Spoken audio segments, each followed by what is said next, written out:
Olá, eu sou Jéssica Nascimento e este é o programa O Assunto é Gestão, apresentando ações desenvolvidas pelas pessoas que fazem a Universidade Federal de Roraima. Hoje está conosco a professora Francilene Rodrigues, do curso de Ciências Sociais. Também é professora nos programas de pós-graduação Sociedade, Fronteiras e Recursos Naturais e integra o Observatório da Violência contra as Mulheres em Roraima. Além disso, a professora Franci participou recentemente do Seminário Nacional Políticas contra o Assédio em Universidades Públicas no Brasil. Professora Franci, seja bem-vinda ao Assunto é Gestão.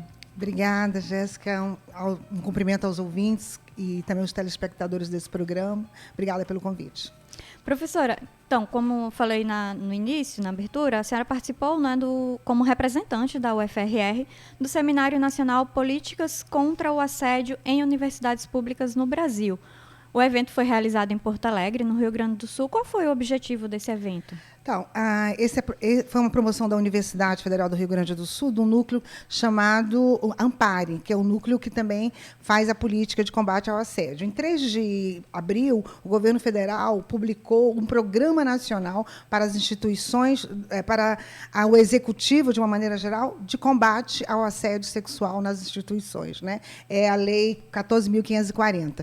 Então, a Universidade Federal do Rio Grande do Sul chamou todas as universidades públicas e o magnífico reitor, não é, foi convidado e indicou o nosso nome, o meu nome, para participar desse evento.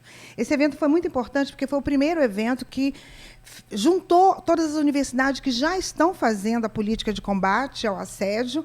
A universidade está começando, né, o reitor designou uma comissão, um grupo de trabalho antes disso para elaborar uma proposta. Então, há um empenho muito grande do Magnífico nesse tema, e nós fomos lá para ver quais são as experiências das outras universidades que já estão com isso em andamento. Então, assim, foi extremamente proveitoso, trouxemos ideias dessas experiências, né, e já estamos, inclusive, com o apoio da reitoria, já implementando parte dessas indicações que nós ouvimos nesse evento, né? Mas o objetivo maior era criar um fórum em que as universidades pudessem debater as melhores maneiras de implementar esse programa de combate ao assédio sexual e moral e outras formas de discriminação, para que tivéssemos também esse espaço de troca de experiências, né? Então, foi extremamente positivo e trouxemos coisas novas para a gente já começar também a implementar na UFRR, provavelmente já esse ano.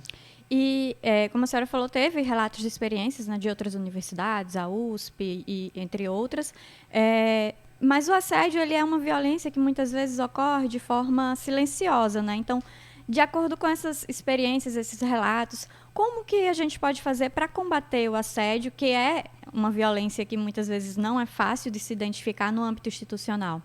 Então, Jéssica, não dá para pensar uma coisa isolada. Essa questão do combate, ela tem que ser feita de uma maneira coletiva e pensá-la politicamente, né? Porque você tem que envolver não só a parte da gestão que controla todo o mecanismo, por exemplo, de apuração das denúncias, como também de apoio às pessoas que são vítimas, como a unidade de saúde, o apoio psicológico. Então, é uma rede, a universidade tem que estar harmonizada com todos os outros departamentos e órgãos da instituição que implementa a política. Então, você tem a parte normativa, que é criar e estabelecer normas que regulamente o que está sendo definido como assédio sexual, moral, importunação e outras formas de discriminação. Você tem que criar um mecanismo de acolhimento a essas pessoas que queiram denunciar, porque o grande problema é isso que você falou. Às vezes é tão sutil que a gente acha e naturaliza. E as pessoas, às vezes, não têm como provar, né? Não tem um vídeo, não tem uma testemunha, e às vezes fica muito difícil, fica a palavra de um contra a palavra do outro. Então, a universidade tem que criar esse mecanismo, e eu acho que o reitor já antecipou isso com esse grupo de trabalho que eu acho que você vai trazer daqui brevemente, que está pensando, que já pensou e já entregou essa proposta para o reitor de como é que a gente cria um núcleo que vai fazer a ordenação de todo o sistema da universidade, inclusive deixando claro de que forma que você faz o processo de denúncia, né? Eu acho que isso foi muito interessante nesse evento, porque como é sutil e às vezes você não tem a prova, mas você tem um processo, porque o assédio não acontece de um dia para outro, ele vem sendo processual, né? Então, criar para as pessoas ficarem atentas e criar mecanismos de constituir a história desse processo. Né? E falando então sobre esse grupo de trabalho instituído na Universidade Federal de Roraima, aqui na nossa instituição, como está o andamento dessa comissão? Então, esse grupo de trabalho foi instituído ainda lá em março, né, ou seja, bem antes do evento, e a nossa tarefa era constituir uma proposta de um núcleo. Então, nós elaboramos a proposta de uma comissão permanente de combate ao assédio sexual e moral e outras discriminações étnico-racial e de orientação. Então, é até mais ampla, né, a nossa proposta. E, ao mesmo tempo, a gente teve aí que estudar proposta de outras universidades e entregamos ontem, né? Formalizamos ontem, ou foi antes de ontem, desculpa, a entrega... Terça-feira. Terça-feira, exato. Formalizamos a entrega dessa proposta que vai ser encaminhada ao CUNE para criação de resolução. Então, eu acho que a gente está num processo muito, muito bom, assim. O apoio que a reitoria está dando a essa ideia está sendo fundamental para que o processo seja agilizado, porque, afinal de contas, nós já estamos atrasadíssimos para esse processo, né? É isso que eu ia perguntar, assim, como a senhora teve contato com outras instituições, em que pé está a universidade em relação às demais universidades do país? Não, tem algumas universidades que estão muito avançadas, como a Universidade Federal de Goiás, eles já têm um núcleo, a Pró-Reitoria, Minas Gerais, Ouro Preto, eles estão com uma ouvidoria da mulher. São Paulo, a USP tem a USP é uma das mais antigas, a USP começou Referência, isso... né? Exatamente, a USP começou em 2010. Mas, por exemplo, Rio Grande do Sul, eu diria que eles estão quase no mesmo patamar que a gente. Então, essa iniciativa foi uma maneira também de chamar a atenção do Estado, mas também da reitoria, e colocar para eles, então, a gente pode confrontar os nossos estágios, né? Então, eu diria que a universidade está, em relação a algumas, nós estamos até em bom caminho. E qual é a importância de se debater o assédio, né? De ter eventos como esse e trazer esse tema para discussão, tanto no âmbito institucional como na sociedade de forma geral?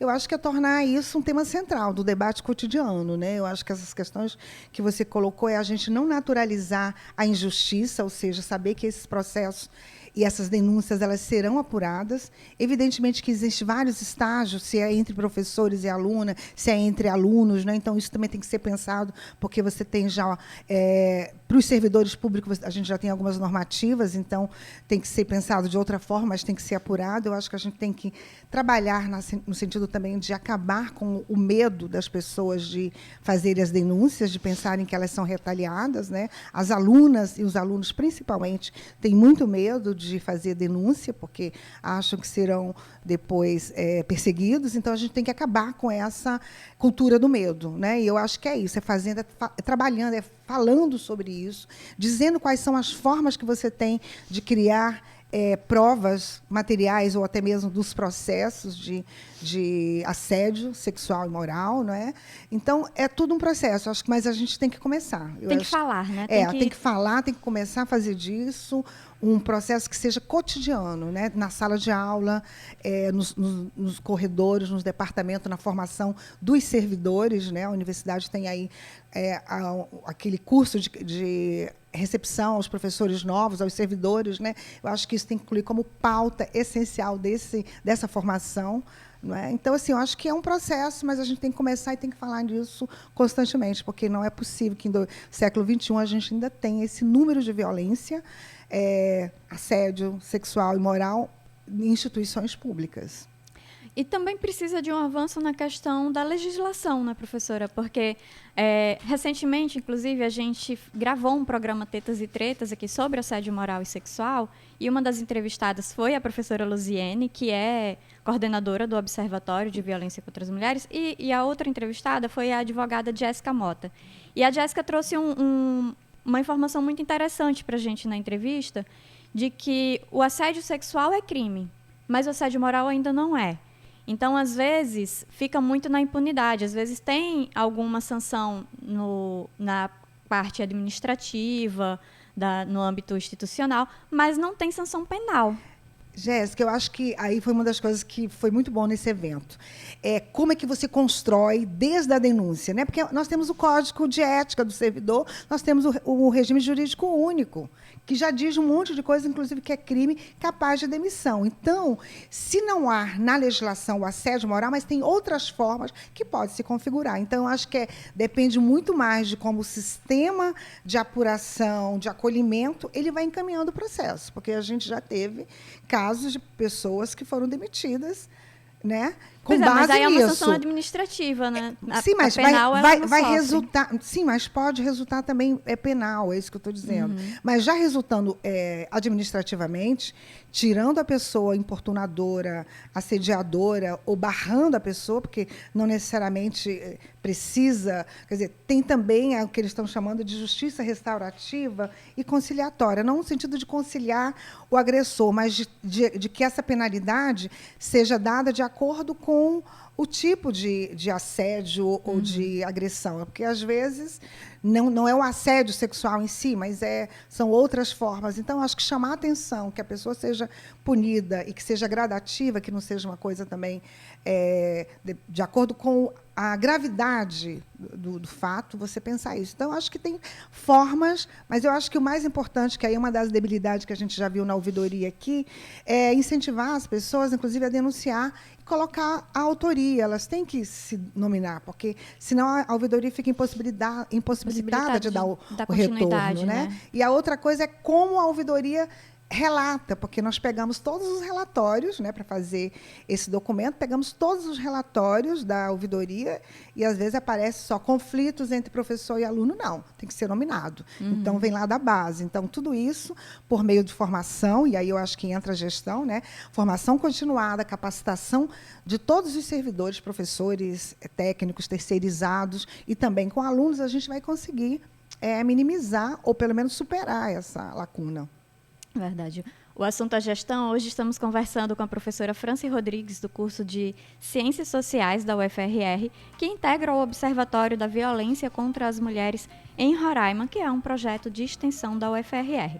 A gente vai a um breve intervalo, mas fique por dentro de tudo que ocorre em nossa instituição, seguindo o UFRR Oficial nas redes sociais, Twitter, Facebook, Instagram e YouTube, e também acessando o nosso site ufrr.br. E lembre-se que a rádio universitária também pode ser acessada online. Basta digitar radio.ufrr.br ou acessar o aplicativo Rádiosnet e buscar UFRR. Até daqui a pouco.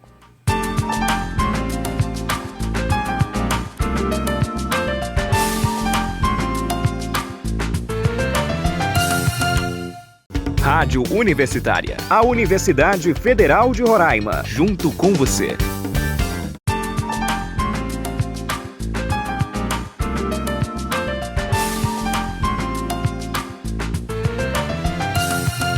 De volta com o programa O Assunto é Gestão, ao vivo toda quinta-feira na Rádio Universitária 95,9 FM, com reprise aos sábados às 8 horas da manhã. Também na TV Universitária, canal 2.1, às sextas e segundas, sempre ao meio-dia. Hoje conversamos com a professora Franci Rodrigues, do curso de Ciências Sociais da UFRR, ela que integra o Observatório da Violência contra as Mulheres em Roraima e participou do Seminário Nacional de Políticas contra o Assédio em Universidades Públicas do Roraima, em Universidades Públicas no Brasil, que é o tema que estamos conversando hoje. Professora, dados do Tribunal Superior do Trabalho, TST, apontam que somente em 2021 foram ajuizados na Justiça do Trabalho mais de 52 mil casos relacionados a assédio moral e mais de 3 mil relativos a assédio sexual em todo o país. Ou seja, são violências que são numerosas, que ocorrem, infelizmente, no nosso país. Como comprovar um assédio? Tem todo um trabalho de sindicância que é feito. Como é esse trabalho? Então, eu acho que esse seminário foi importante por isso, porque algumas experiências, por exemplo, a Universidade Federal de Ouro Preto, eles têm uma ouvidoria da mulher. Então, é uma ouvidoria formada só por mulheres. Então, isso facilita o acesso das mulheres ou outras pessoas às condições de denúncia, né, da queixa, a denúncia, a formalização de todo o processo e procedimento. E outra coisa que é muito importante nisso também, como maneira da gente evitar a banalização do sentimento de injustiça, é você criar as condições que, no processo todo, você tenha representantes na apuração que seja correspondente ao gênero, à orientação sexual, ao aspecto étnico, racial da pessoa que faz a denúncia.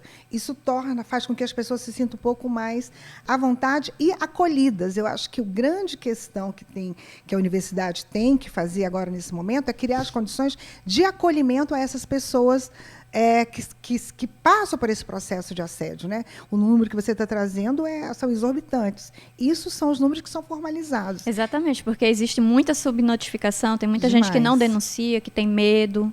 A CNN, agora, essa semana, também fez um levantamento e apenas 6% de todas as denúncias feitas nas universidades públicas chegam ao seu final. Então, é muito pouco, de acordo com o número, que isso é uma outra questão que nós colocamos como indicativo nessa proposta para o Magnífico, do ponto de vista de pensar a gestão, é um grande levantamento sobre as violências ocorridas na UFRR, porque o que a gente tem até agora são os processos que, como eu falei anteriormente, nem estão explicitados que são de assédio, né? Conflito, etc. Usam outros termos, mas não nomeia a situação de fato como ela é. Então, a gente precisa saber onde é que nós estamos, também em termos de UFRR, né? E aí nós já fizemos a proposição de fazermos um grande levantamento, um survey com toda a comunidade acadêmica, não é?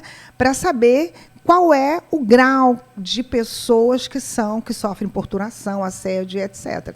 E aí, a partir disso, pensarmos, né, a maneira de acolher. Acolher significa você criar as condições para que a pessoa se sinta segura, se sinta realmente à vontade para fazer a denúncia. E no momento da denúncia, dá realmente o nome, né? Como a senhora está falando aqui, não ficar com medo e usar termos menores que diminuem aquilo que aconteceu com o denunciante. Eu acho que o grande processo de informação, de capacitação, ele ajuda nisso, ele vai contribuir para que as pessoas saibam o que ela tem que identificar o que é realmente o assédio. Ter clareza o que é o assédio, né? Exatamente. E aí, na hora de fazer a queixa ou a denúncia, ela saber, inclusive, que é importante, porque na hora de fazer o registro, isso tem que estar muito detalhado. Então, a gente já tem experiências e a gente vai fazer isso no processo, né, que a gente pensa que agora é a segunda etapa desse grupo de trabalho que foi instituído pela reitoria. Agora é a fase de mobilização, divulgação, para a gente poder melhorar essa proposta. Quais condutas, por exemplo, a senhora pode falar, configuram assédio moral ou sexual?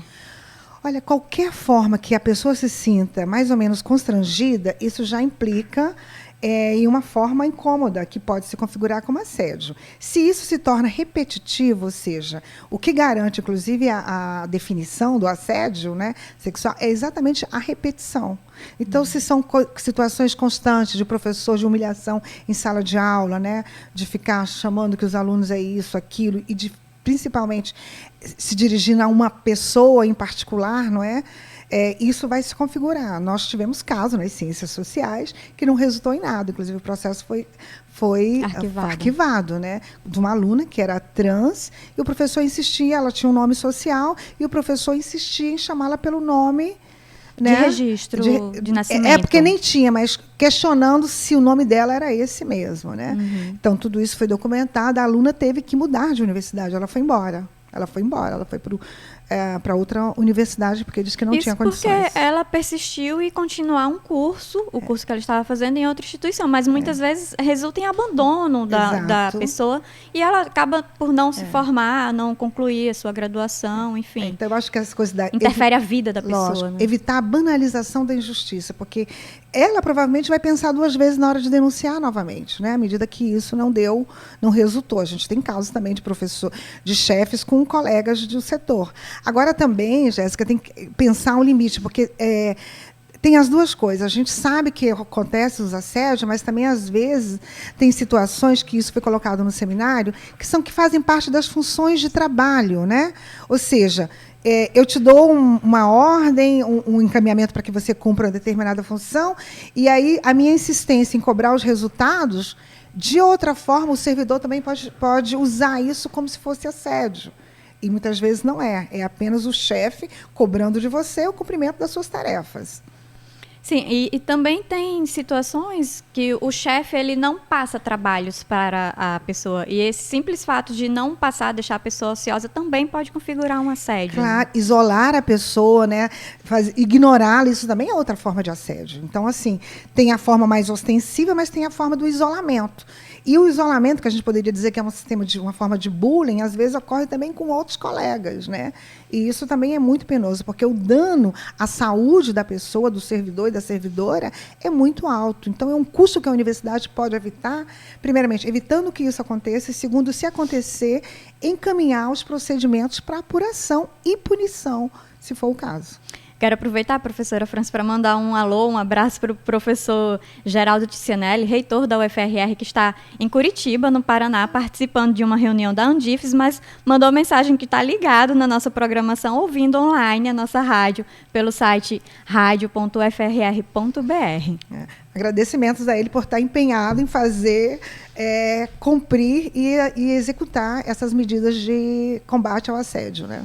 Trazendo outros dados, professora, estima-se que pelo menos 65% das mulheres já passaram alguma vez por assédio sexual. E o assédio moral, por sua vez, ele costuma ocorrer tanto com homens quanto com mulheres, embora seja também mais comum com as mulheres, né? Mais frequente com as mulheres. O que fazer nos casos de assédio?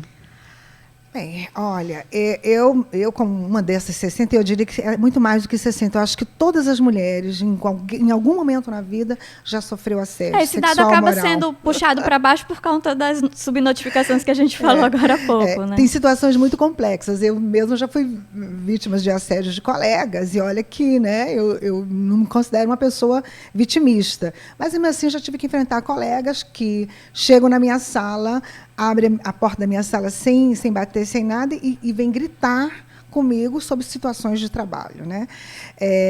E a gente vai para cima disso, mas, como eu te falei, a universidade, como não tem uma situação de institucionalização do acompanhamento, isso fica muito mais complicado para a gente, inclusive, claro, você tenta colocar isso no departamento, em situações, mas é preciso sair disso, sair desse gueto, que eu diria que é o corporativismo, muito forte no âmbito da instituição, né? Seja em relação aos docentes, mas em relação aos técnicos administrativos. Eu diria que, às vezes, também o assédio pode ser o inverso, né? Às vezes, não necessariamente o superior, mas o inferior, ou seja, as ameaças, as condições de... que aí tem outro termo, mas a gente pode colocar aqui o boicote, que muitos servidores, às vezes, faz para o chefe, para o superior, também pode se configurar assédio, né? Então, a gente tem que pensar, mas eu acho que, principalmente, trabalhar na prevenção. Eu acho que o ideal é que a gente trabalhe na prevenção para evitar que esses números aumentem, acabar com o medo das pessoas de fazerem a denúncia e com o sentimento de injustiça. Eu acho que isso é fundamental, criar as condições para que a gente se sinta segura no local de trabalho, né? A prevenção sempre é o melhor caminho, né? Professora, a gente está já se encaminhando para o finalzinho do programa, mas a gente não tem como trazer a senhora aqui e não falar sobre o GEIFRON, que é o Grupo de Estudos Interdisciplinares sobre Fronteiras, que é instituído, que é um projeto de extensão, inclusive, na Universidade Federal de Roraima. Fala um pouquinho sobre esse trabalho, que é importante no acolhimento, na recepção, na contribuição de elaboração de políticas públicas voltadas para o imigrante aqui no nosso estado. O GEIFRON foi criado em 2006, né, e aí ele é composto por vários professores, alunos e pesquisadores de outras instituições. A gente trabalha com extensão, com ensino e com pesquisa.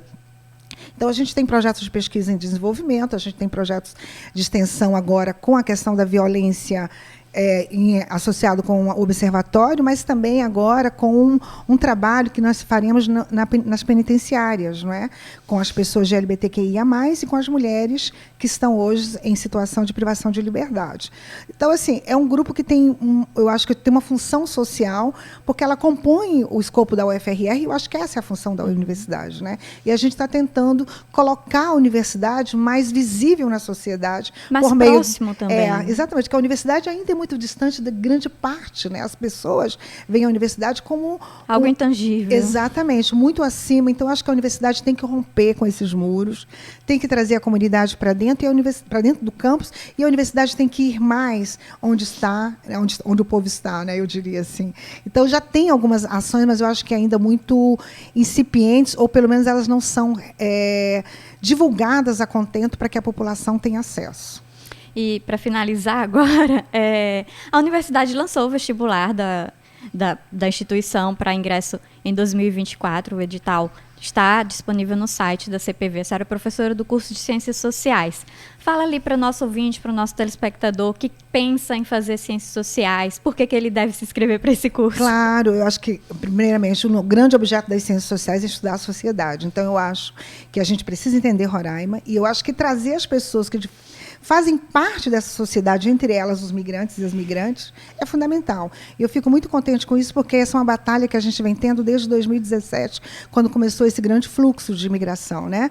A gente precisa trazer essa pessoa também para dentro da universidade. Eu acho que ela tem uma contribuição muito grande a dar no seu processo de formação, e aqueles que vão permanecer, e mesmo aqueles que vão voltar para a Venezuela, ou para o Haiti, ou para onde seja o seu lugar de origem. Então, assim, eu acho que é um avanço dentro da universidade, que a gente já havia tentado isso, né, de garantir que a entrada dos migrantes fosse de uma maneira simplificada, ou que tivessem cotas para isso, para minimizar as desigualdades de entrada e permanência na instituição. Eu acho que esse é o grande desafio. E as Ciências Sociais, como um curso que entende, ou procura entender como é que é essa dinâmica da sociedade, ela tem um papel fundamental. E a gente espera que muitos optem, né, pelo curso de Ciências Sociais. Muito obrigada, professora, pela sua participação aqui no Assunto Gestão. A gente tem muito assunto para conversar com a senhora, tem temas que a gente não teve tempo para abordar aqui, como as mulheres no garimpo, que a senhora pesquisa também, mas, quem sabe, numa nova participação, né? O espaço está aberto para suas considerações. Então, eu quero só agradecer, parabenizar essa iniciativa de trazer à tona o que a universidade está fazendo. Eu acho que esse é um retorno fundamental para que a gente possa acompanhar, fiscalizar e, principalmente, contribuir, né? Então, eu sou grata pelo convite, espero, sim, contribuir com outros debates. Muito obrigada. Obrigada, e muito obrigada também a você que nos acompanhou nesta edição do programa O Assunto é Gestão. Até a nossa próxima edição. Tchau.